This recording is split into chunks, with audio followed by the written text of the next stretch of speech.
Lab number 13 हमारे पास जो है वो डिकेड बाइनरी काउंटर के ऊपर है। इस लैब में हम डिस्कस करेंगे कि एक काउंटर जो है वो किस तरह से हमारे पास काम करता है। मींस कि उसके अंदर बाइनरी में इनपुट्स आ रहे होते हैं और आपके पास जो है वो इनपुट्स को काउंट करता है, काउंट करके जो है वो आउटपुट डिस्प्ले कर रहा होता है।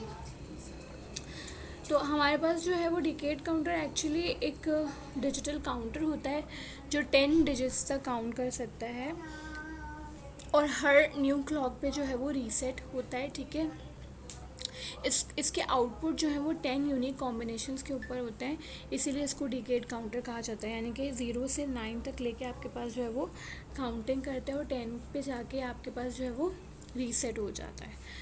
तो आपके पास यहाँ पर जो एक 4 बिट काउंटर जो है वो डिस्कस किया गया है, जिसमें चार बिट के ऊपर आपके पास आउटपुट आ रहा होगा और जो आपके काउंटेड वैल्यू जो है ना वो डिस्प्ले कर रहा होगा।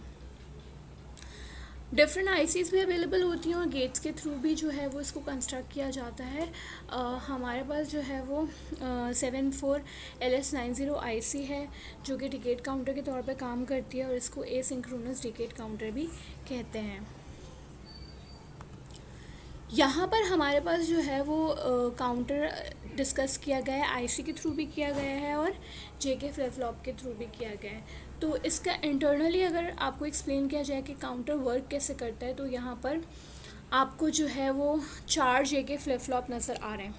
बेसिकली फार्मूला होता है कैलकुलेट करने का कि कितने फ्लिप फ्लॉप्स आपने यूज़ करने हैं। उसके लिए आपके पास होता है 2 की पावर n। इट मीन्स कि अगर आप 2 फ्लिप फ्लॉप लगाते हो तो ये कितना काउंट करेगा, 4 तक काउंटिंग करेगा। अगर आप जो है वो 3 फ्लिप फ्लॉप्स लगाते हो, ठीक है, तो ये कहाँ तक काउंट करेगा, 8 तक काउंट करेगा। और अगर आप 4 लगाते हैं तो ये कहाँ तक काउंट करेगा, 16 तक काउंट करेगा।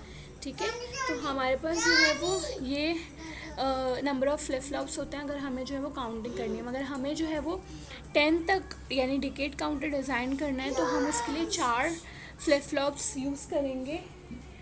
4 फ्लिप फ्लॉप्स हम यूज़ करेंगे और उसके बाद जो है क्योंकि हमें 10 पे रीसेट करना है तो हम ऐसी लॉजिक डिज़ाइन करेंगे कि वो 10th कॉम्बिनेशन पे जाके ऑटोमेटिकली 0 हो जाए और 6 जो फर्दर 6 कॉम्बिनेशन है उनको काउंट ना करें।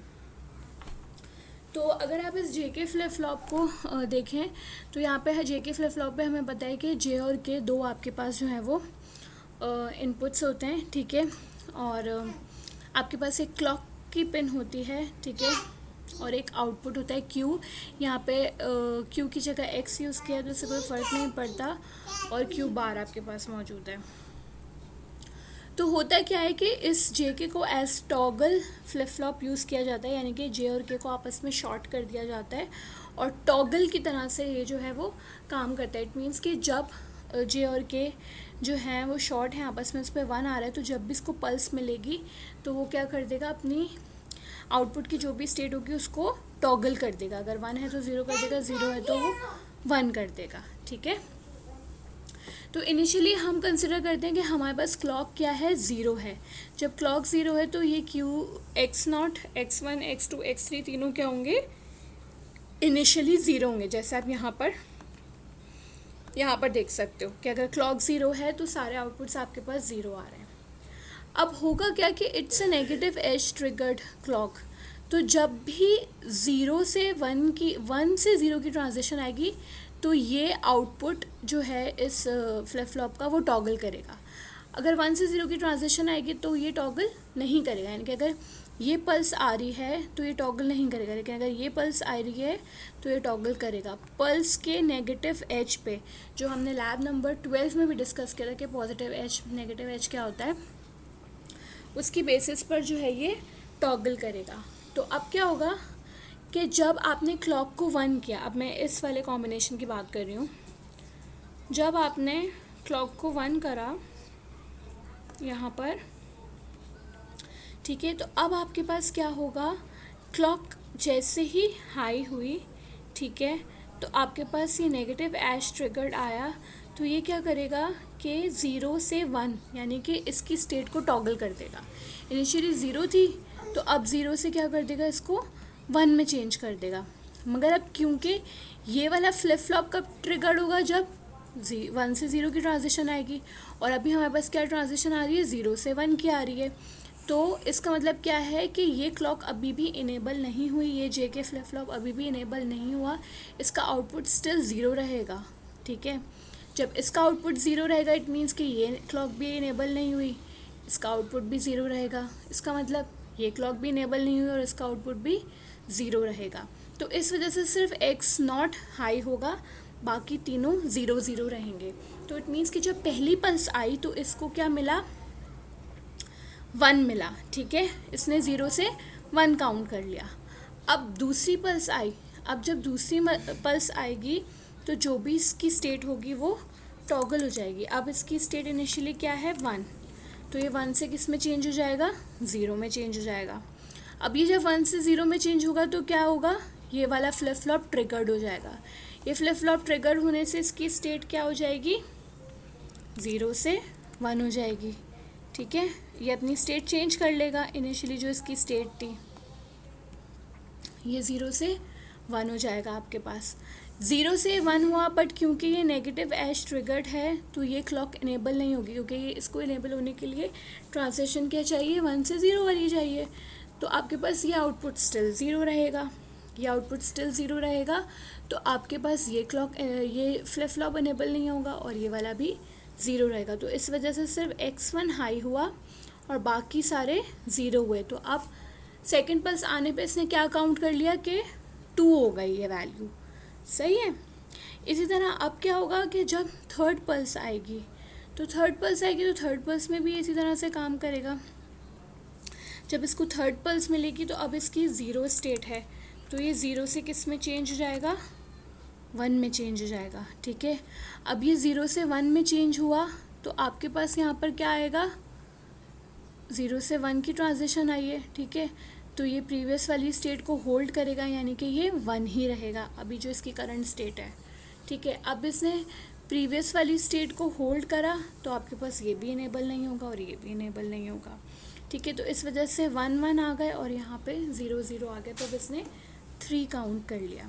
व्हाट हैपेंड कि जब 10 आएगा, इसी तरह 0 1 2 3 करके 9 तक चलेगा, और जैसे ही 10th आएगा आपके पास, यानी कि कॉम्बिनेशन क्या होगा, 1 0 1 1 यहाँ पर आएगा और यहाँ पे क्या आ रहा होगा,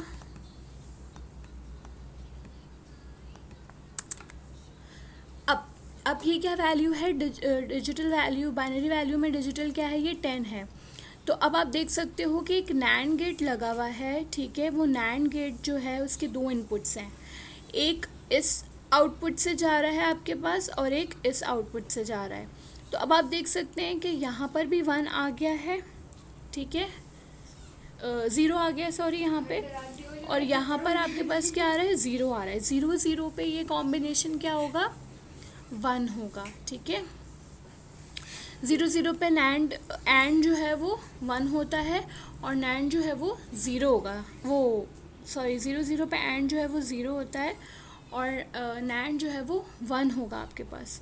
ठीक है, तो 1 होने की वजह से क्या होगा आपके पास, ये रीसेट की पिन एक्टिवेट हो जाएगी और रीसेट की पिन हाई होते ही ये सारे फ्लिप फ्लॉप्स को क्या कर देगा, 0 0 कर देगा। तो इसलिए जैसे ही ये कॉम्बिनेशन पहुंचेगा ये सारे फ्लिप फ्लॉप्स को 0 0 करके काउंटर को रीसेट कर देगा और काउंटर से 0 से 9 तक ही वैल्यू काउंट करेगा। तो आई होप ये आपको क्लियर हुआ होगा। तो यही एक्सप्लेनेशन यहाँ पे लिखी गई है कि आपके पास नैंड गेट जो है वो क्लियर करने के लिए यूज़ किया गया है। ठीक है, और वैसे 16 तक ये काउंट कर सकता है, मगर हमने डिकेड काउंटर की बात की तो हम 10 तक काउंट करवा रहे हैं। ठीक है, यहाँ पर यही डिकेड काउंटर का ऑपरेशन डिस्कस किया गया है। आपके पास ये वही टेबल है जो मैंने अभी आपको समझाया कि ये पल्सेस आ रही हैं, आप 10 पे जैसे ही वैल्यू आएगी ये उसको रीसेट कर देगा और आपके पास बाकी वैल्यूज़ पे ये जो है वो काउंट कर रहा होगा। ये डिकेट काउंटर की आईसी है जो आप इजीली मल्टी सिम में यूज़ कर सकते हैं बनाने के लिए। 7490 ये इसकी पिन्स हैं। इसकी पिन कॉन्फ़िगरेशन अगर मैं आपको दिखाऊं तो फर्स्ट पिन क्लॉक इनपुट 2 है और 14 पिन क्लॉक इनपुट 1 है।